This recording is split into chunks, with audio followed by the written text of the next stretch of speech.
Welcome to the Who's Your Neighbor show. I'm Terry McGill, and I'm coming to you from Portland, Oregon. Wherever you are in the world, I'm glad you're here. I'm glad you're watching, whether it's the live show or the replay. We are really fortunate. Tonight on Who's Your Neighbor, we have actually, he's 335 miles to the north of me.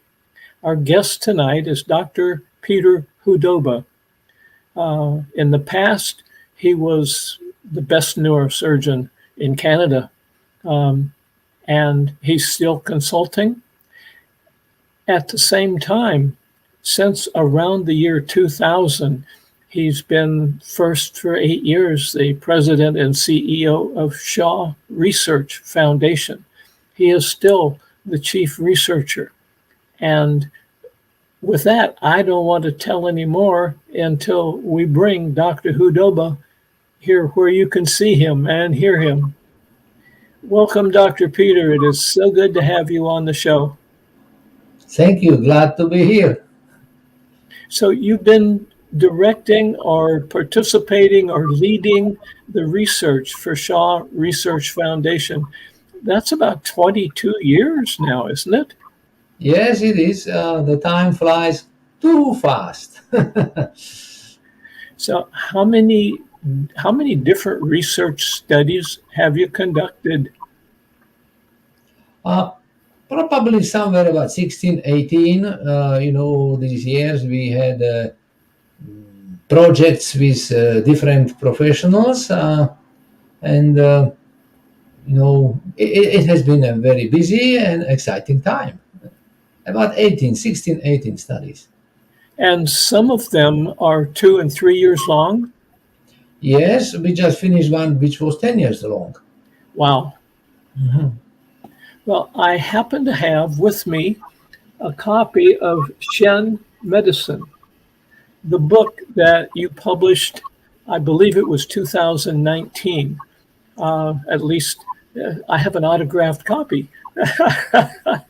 And it was dated in 2019. And you describe some of the research in there.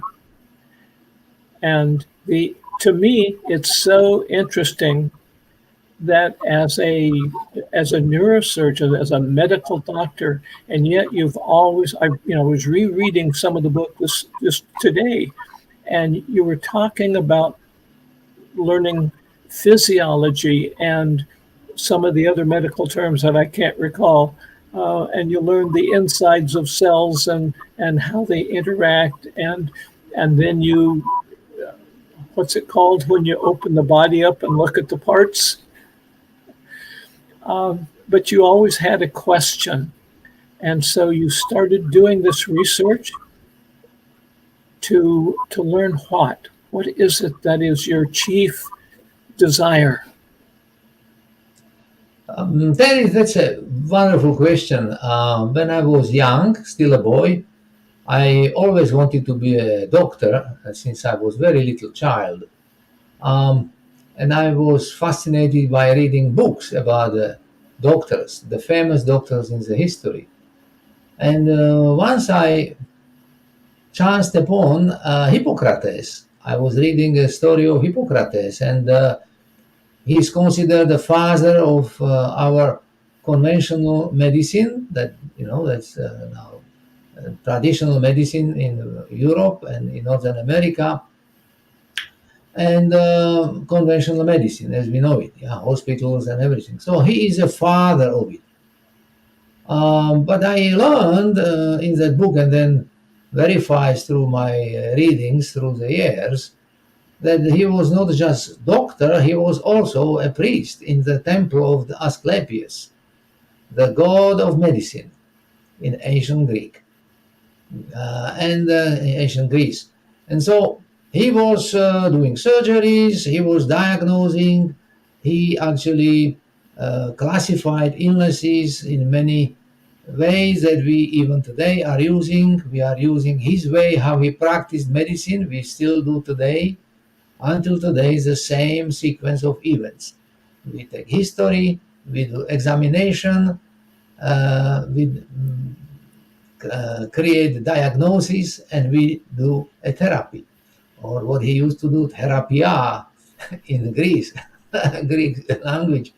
So at any rate, we are using many principles he put down, except that our modern medicine has completely removed from whatever we do, completely removed that spiritual aspect that he was offering to patients also. So he was treating the patients in the first hospital in Europe, which chanced to be a temple. And the patients would come to a temple and have a spiritual practices together with medical practices. There was no distinction. That was one package, if you will. And that has been my dream. That has been missing. That I am a doctor. I got a superb training in Europe and in Northern America. I benefited from both, but I still miss something else, and that is that spiritual aspect of the healing art. And that's the core of the research that you've been doing?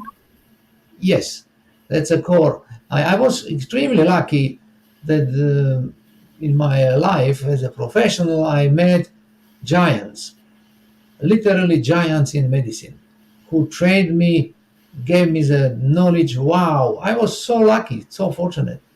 And then when I was ready, I made a giant in the spiritual healing, Dr. and Master Sha. And so he gave me that missing part, and it made me a complete being, because I can express my desire to help ill person in a complex way. So this Dr. and Master Sha was trained as a Western medical doctor and then traditional medicine doctor also, wasn't he? Yeah, he was trained in the conventional medicine in China. He went to a medical school and went through all of it: anatomy, physiology, everything, like me. Yeah, in Chinese. And then he also took the training in the traditional Chinese medicine. And then one story that I remember hearing was that he had a lung condition, and he went back to his Qigong master and he said, "Could you heal me? Can you help me?" And the master evidently went, and he said, "But how? You didn't teach us this." He said, "Same principle, different application." Is that the basis for what you're doing now in your research? In our research, we apply principles that Dr. Sha is teaching now. At the moment, it's now calligraphy. The subjects, they are doing meditation with the calligraphy, which in my view is very efficient and also is easy to do. For modern people like me or you, it's not easy to do traditional way of meditation.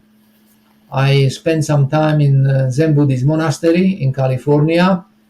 It was tough to do the traditional Buddhist way or Vedic way. You know, those people 2,000 years ago, when they designed those meditations, they had a different minds as we do.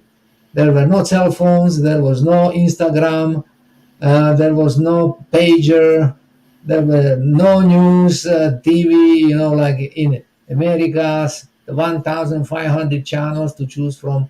I mean, our minds are bombarded every second with some information like crazy. And so our minds are a different system. And so we need a different type of meditation to counteract all of that bombardment. And so I found that the ancient traditions, the beautiful as they are no longer efficient for modern men, and so, or women, if you will. And so Master Sha techniques are quite fitting. So what types of studies have you conducted? We are using the model of modern research, the way how it would be done in the universities. Sometimes we do randomized studies, even double-blind randomized studies. We allocate subject into control group and treatment group, and then compare them, then how they are. And like a normal research, our research is approved, reviewed, and approved by the special body that governs the research in United States and Canada. So it's everything done like a high class, and then we um, bring people in who wish to participate, and we do the research that way. It's interesting model that we would use for the meditation and things, the principles of the high class research. And what types of conditions have you done research for? We did different ones. Cancer, we did, with John Gray, we did a cancer study 22 years ago. And then we repeated the cancer study several times, and then pain, transmission, depression, anxiety is now a big one. We do depression, anxiety, COPD, and low back. That's what we are currently doing. So that was what I heard about earlier today. Um, are you looking for people who would like to participate in the research on depression and anxiety? Yes, the studies are still ongoing, and we are in process. We are accepting the subjects into studies all the time as they come, and then we review them. We do, initial assessment if they meet the criteria, and then we accept. Yes, we the studies are still open, and So for our viewers, either live right now or viewing in the future, I'll ask our producer to put up a way to get in contact with Dr. Hudo, there it is, and the Sha Research Center or the foundation. And then if you would like to connect with them, there's an email and there's their website. And just send an email and say, hey, I'm interested. Yeah, thank you. Yeah, the best is to go to the website, not to do an email, but go to website. You can have a look, read what we do. There is some basic information, how we do research, and what we are doing, what kind of results we had, our papers, what we published. And then you can enroll. There is a box. You can just put your name, and we'll connect with you very quickly. And then we start the process for those who are interested. Yeah, it's a wonderful thing, It seems to me it would be a great opportunity for anyone who is experiencing depression or anxiety at a high level to be a part of a study like this, because I'm imagining that you're going to use the best principles and methods that are available, and they'll get it. Yes, we are using for assessment, we are using the questionnaires that are used by scientists around the world. It's widely recognized. And it's a fantastic, actually, what is happening, because the healing field that is created at these practices using Master Sha system is phenomenal, and it's transforming everyone, including those who are working on the research, those who are participating, and those who are actually doing it. We had a very beautiful presentation several years ago in Baltimore on Society of Integrative Oncology. Our team finished the study in the breast cancer, and they described that how fantastic was the transformation for all of involved. The patient, the modern medicine, we are so strict. Everything has a protocols, and everything has a guidelines, and you need to follow, and so it creates a barriers between us. Yeah, unfortunately, and Here you are, the women talk to each other, the great supporting group, they feel loud and supported and carried through this very difficult time in their life. And those providers of the research, they felt fulfilled. And suddenly it felt different, which is exactly what I have been looking for myself. When that spiritual aspect is part of my profession, it's very different. Very different. And our research subjects feel that. It's very different. I know for me, I've just come out the end, I hope, of what my doctors are saying. We believe it's long COVID. And I'm going, you believe it is, but don't you know? And Western medicine, I'm sure you know, you're speaking about it. But my doctors, I'm going, well, can you give me some alternatives? And the ones that I've been working with the HMO, they simply don't know alternatives. Yeah, that is a new illness. Pardon? The COVID is a new illness. It has Yeah. been with us only for 2 years. So we are still learning what to do about it, learning what it actually does to the body, and we are gathering information.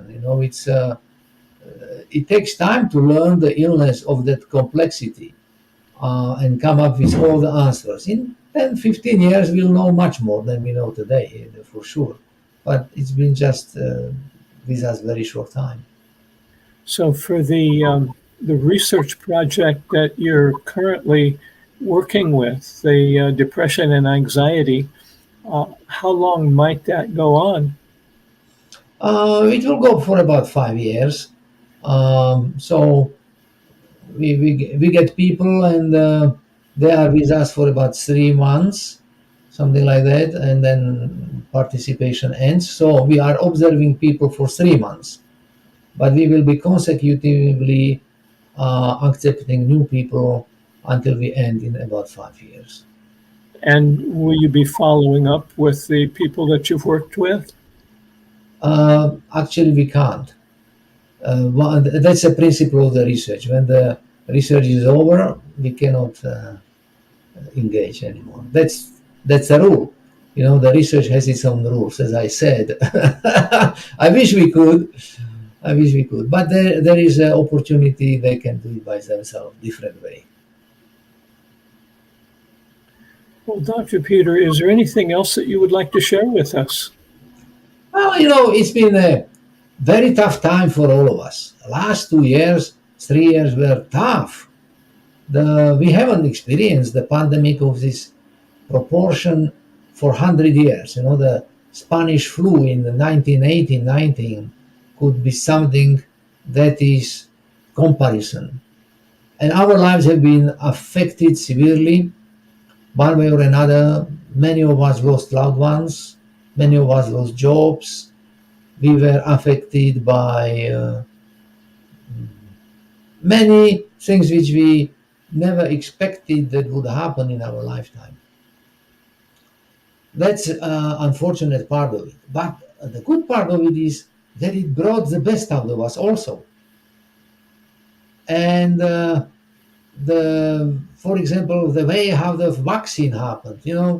One Chinese scientist sequenced the virus already in about February 2000, about 2 months in the pandemic was starting. He put it on the internet chat room, and his colleague from the chat room in Australia picked it up and finished the whole thing, then published it just totally for free. And then before you know it, Moderna and Pfizer started to create the vaccine. And by July, they started clinical research. We put our hearts together around the world, thousands and thousands of people, and we came up with answers so quickly like never in the history. And the governments also have done something never done before. When there was pandemic in 1918 or in 1950s, there was another big epidemic, almost pandemic. Governments didn't support anyone with money. People were just left on their own. And now governments spend horrendous money to give us support. So some unique good things have happened in that misery, that we pulled our hearts out and did it together. And then many people died, but comparing to Spanish flu, it's uncomparable. In Spanish flu, 30% of humanity died. Wow. And, no, about 30. 30% got infected, about 10%, 120 million people died. So comparing to what we have now, and Spanish flu didn't spread so quickly because there were no airplanes. This SARS just went through around the globe like a meteor, and yet we were able to minimize it. So that's, the people really put the hearts together, and we did it. We did it much better than any time in history. So that's so wonderful to hear. Yeah, it's something nice came out of it. Something nice and positive. Big cost, many lives were lost, of course. But we will know better. I'm sure that we will know better, and you have a long COVID. Many people suffer from it, and we have no answers at the moment. But we can make it better with Master Sha system, for example. We can. I've been using a combination of Dr. and Master Sha's techniques, tracing Tao calligraphy, using Tao water, and listening to his Tao song on his Saturday morning, morning to me program. And it's remarkable to me, the difference, the shift in me.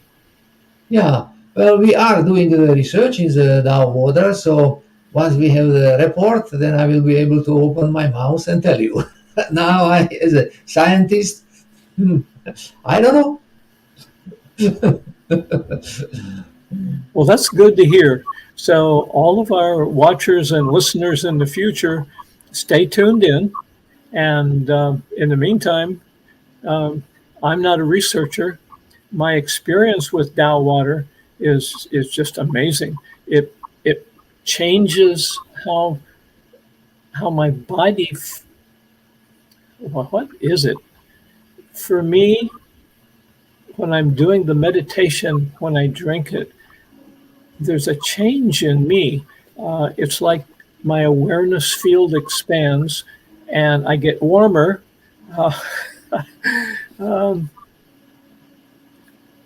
That's my story, and I'm sticking with it.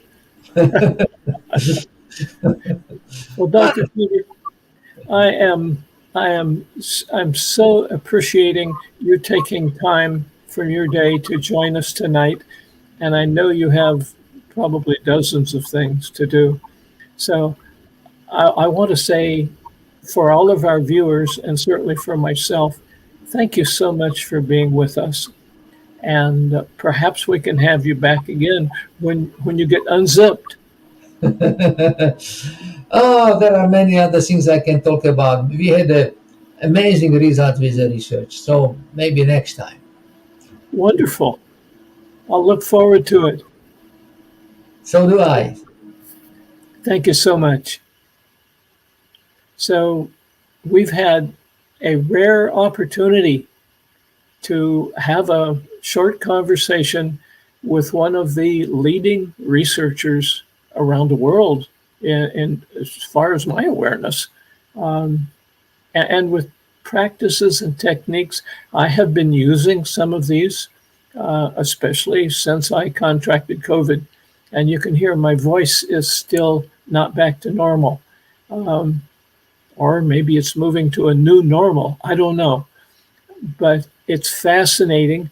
And the opportunity is, as Dr. Hudoba said, we may be able to bring him back again and hear more about other research. So until then, this is Who's Your Neighbor? I'm Kerry McGill, and it doesn't matter where our neighbors are. Dr. Hudoba's in Vancouver, BC. I'm in Portland, Oregon. Wherever you are around the world, we welcome you back every Tuesday night at 7:30 Pacific time. If you can't make it, no worries. Go to Facebook, stay on Facebook, come back again, and you'll be able to see the recording of this show and other ones and future ones. Until then, goodbye for now.